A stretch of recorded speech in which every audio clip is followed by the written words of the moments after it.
New and used RV sales are at a record high. If you don't get an inspection, you may end up paying for things twice. This is Howard with the NRVIA, and this is what to expect when inspecting. When folks are buying an RV, sellers will tell that buyer anything.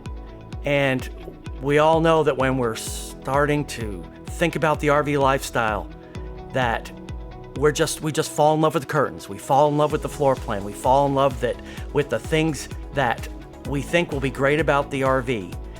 But is that actually true? Are we getting the real story? Is the owner of that vehicle, whether it's a dealership or a private seller, actually telling us the truth? Unless they can cough up some maintenance receipts or things that they've done, then there's no way to really know that that RV is as they're presenting it. So the best way to find out what's going on is to hire an NRVIA inspector and let them spend 4 to 8 hours with that RV uncovering things. And we'll let the RV tell the story.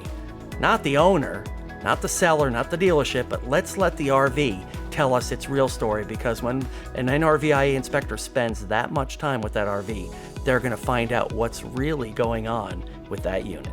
If you'd like to find a certified NRVIA inspector, you can go to nrvia.org and locate one there. Thinking about becoming a certified RV inspector? Click on the link below to download the latest copy of our ebook and learn what it takes to become a certified NRVIA RV inspector.